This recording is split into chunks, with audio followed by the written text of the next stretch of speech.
बिस्मिल्लाहिर्रहमानिर्रहीम। अस्सलाम वालेकुम। हिस्ट्री टेलर के मुअज़्ज़ज़ सामीन, मैं हूं आदिल अहमद और आप देख रहे हैं हमारा यूट्यूब चैनल। मुअज़्ज़ज़ सामीन, आज की वीडियो में हम इस्मिहान सुल्ताना के बारे में बात करेंगे। गुज़िश्ता किस्त में इस्मिहान ने अस्मा के कत्ल का इल्ज़ाम मालहून खातून पर लगा दिया था और बेंगे खातून को उसकी झूठी गवाही देने के लिए आमादा कर लिया। अगर बेंगे खातून ने हकीकत बयान कर दी तो क्या उस्मान बे इस बार इस्मिहान खातून का खात्मा कर देंगे? आज की वीडियो में इसी के बारे में बात करते हैं, तो जल्दी से हमारे चैनल को सब्सक्राइब कर दें, वीडियो को लाइक और शेयर करें, बेल आइकन का बटन जरूर दबा दें ताकि आने वाली हर नई वीडियो पर नोटिफिकेशन आपको मिल सके। मुअज़्ज़ज़ सामीन, किस्त नंबर 125 के पहले ट्रेलर में हमने देखा कि इस्मिहान खातून ने अस्मा के कत्ल का इल्ज़ाम मलहून पर लगाकर उसे गिरफ्तार करवा दिया और जल्द ही अदालत लगाकर वो मलहून खातून को सजाए मौत देना चाहती है।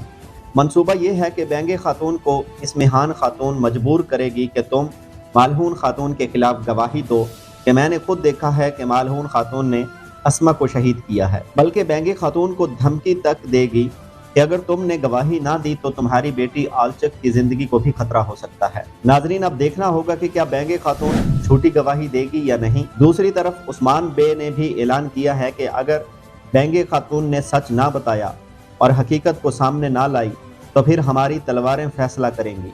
मुअज़्ज़ज़ सामीन, बेंगे खातून के लिए ये एक मुश्किल फैसला है, क्योंकि अगर वो झूठ बोलती है तो फिर उस्मान बे किसी भी तरह हकीकत सामने लाकर बेंगे और इस्मिहान दोनों का खात्मा कर देंगे, और अगर सच बोलती है तो इस्मिहान खातून उसकी बेटी आलचक को नुकसान पहुंचा सकती है और इसके साथ साथ बेंगे का अपना राज भी खुल जाएगा, क्योंकि बेंगे खातून ही ने झूठ बोलकर अपनी बेटी आलचक का नाम लेकर अस्मा को सोगोत में बुलाया था और बेंगे खातून भी इस्मिहान खातून के साथ बराबर की शरीक है। जहां तक हमारा ख्याल है कि बेंगे खातून मालहून खातून के खिलाफ गवाही नहीं देगी और उस्मान बे उसकी बेटी आलचक को भी कुछ नहीं होने देंगे। अलबत्ता इस सारे काम के बाद इस्मिहान खातून का अंजाम अच्छा नहीं होने वाला। मुमकिन है कि ये इस्मिहान खातून की आखिरी किस्त हो। मुअज़्ज़ज़ सामीन, अगर आज की ये वीडियो आपको अच्छी लगी है तो हमारे चैनल को सब्सक्राइब करके वीडियो को लाइक और शेयर कर दें, बेल आइकन का बटन जरूर दबाएं ताकि आने वाली हर नई वीडियो का नोटिफिकेशन आपको मिल सके। मिलते हैं अपनी नेक्स्ट वीडियो में। अल्लाह हाफिज।